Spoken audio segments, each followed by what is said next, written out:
Salam sejahtera Romo, Suster Frater, Roma Opa, Bapak Ibu, saudara-saudari dan adik-adik sekalian yang dikasihi dalam Kristus.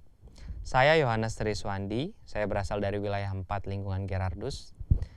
Saat ini saya akan mencoba menarasikan sebuah perjalanan Filipus di Samaria.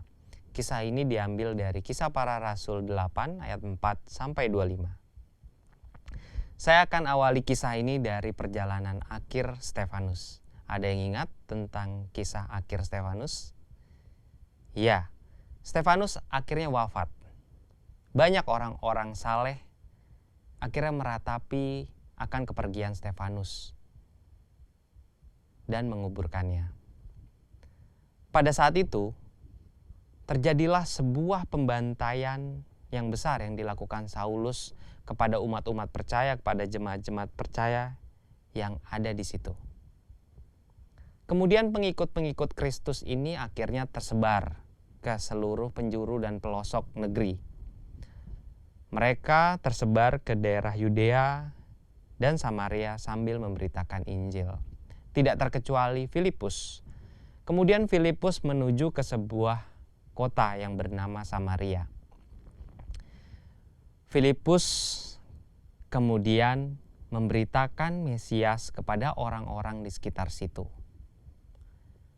Ketika banyak orang telah mendengarkan apa yang telah dikatakan Filipus dan melihat tanda-tanda yang telah dilakukan Filipus, keajaiban-keajaiban, hal-hal besar yang telah dilakukan Filipus kepada orang-orang di situ, banyak orang yang dengan bulat hati akhirnya menerima perkataan dari Filipus.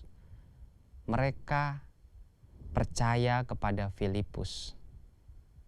Sebab pada saat itu banyak orang-orang yang kerasukan roh-roh jahat. Akhirnya roh-roh jahat itu keluar dan berseru dengan suara-suara keras dan nyaring. Tidak hanya itu juga. Tidak hanya orang yang dengan kerasukan roh jahat, tetapi ada juga orang yang lumpuh, orang yang sakit, orang yang timpang, akhirnya sembuh. Melihat tanda-tanda yang telah dilakukan Filipus, banyaklah orang yang akhirnya percaya kepada Filipus. Dan terjadilah sukacita besar di kota itu. Adalah Simon. Simon telah lama tinggal di situ. Simon telah lama berada di sebuah kota Samaria itu. Simon telah banyak melakukan hal-hal jahat. Hal-hal ini dilakukan kepada orang-orang di Samaria. Simon menggunakan trik, menggunakan magic. Simon menggunakan sihir-sihirnya untuk memperdaya semua orang yang ada di Samaria. Dia telah banyak menakjubkan dirinya kepada orang-orang di Samaria.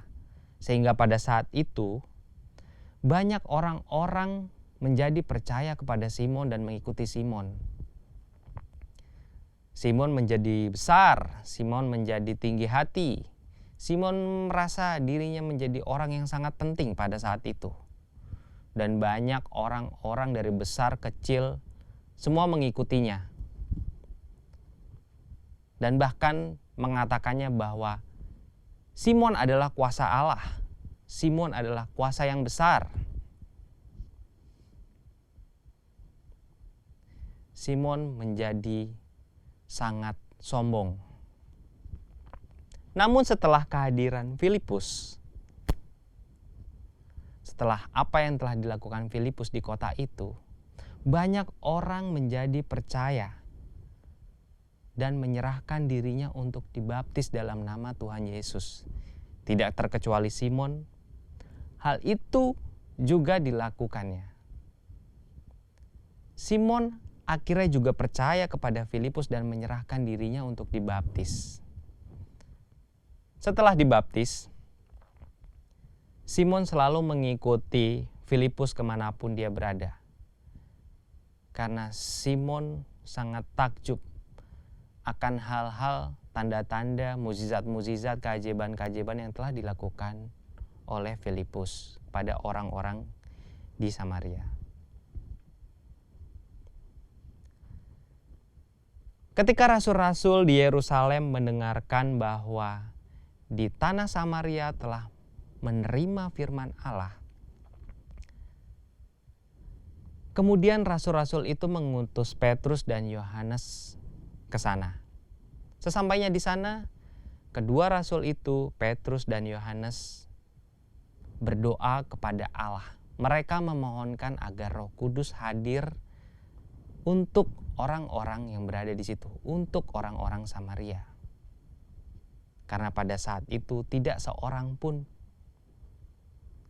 satu orang pun belum menerima Roh Kudus. Karena mereka hanya baru dibaptis dalam nama Tuhan Yesus. Kedua rasul itu kemudian menumpangkan tangannya di atas orang-orang Samaria itu, kemudian memohonkan Roh Kudus kepada Allah. Dan akhirnya Roh Kudus turun atas orang-orang itu. Simon yang melihat kejadian itu sangatlah takjub dan terbesit di dalam hati dan pikirannya hal yang jahat. Dia memikirkan bahwa dengan menumpangkan tangannya kepada seseorang, dengan kuasa itu orang lain dapat memperoleh Roh Kudus. Kemudian Simon mendekati kedua rasul itu dan berbicara kepada Petrus. Begini katanya, "Berikanlah kuasa itu juga kepadaku, agar sekiranya ketika aku menumpangkan tanganku kepada seseorang, maka ia juga boleh beroleh Roh Kudus." Sangat jahatlah pikiran Simon. Dan pada saat itu Petrus mendengarkannya dan marah. Saat itu juga Petrus berkata kepada Simon, "Binasahlah uangmu beserta dengan engkau,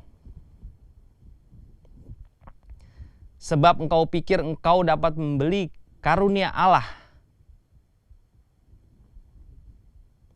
Tidak ada hakmu dalam perkara ini."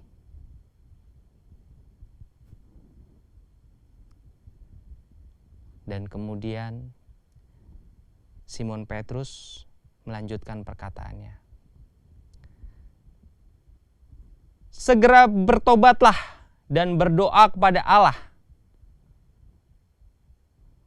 supaya Ia mau mengampuni apa yang engkau pikirkan ini. Sebab kulihat yang ada pada dirimu, hatimu seperti empedu yang pahit, dan telah banyak kejahatan, terjerat oleh kejahatan." Mendengar itu, Simon akhirnya merasa bahwa dirinya telah bersalah dan memohon kepada Petrus,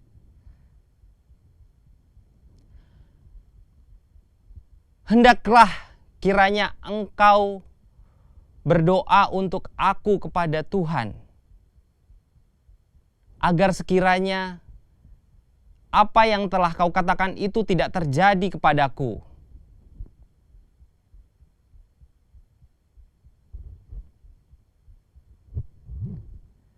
Setelah rasul-rasul itu memberitakan firman Tuhan dan memberi kesaksian di sana, akhirnya kedua rasul itu, Petrus dan Yohanes, kembali ke Yerusalem. Di dalam perjalanannya kembali ke Yerusalem, mereka memberitakan Injil, mereka memberitakan Mesias, mereka memberitakan firman Tuhan kepada orang-orang di banyak kampung di sekitar itu.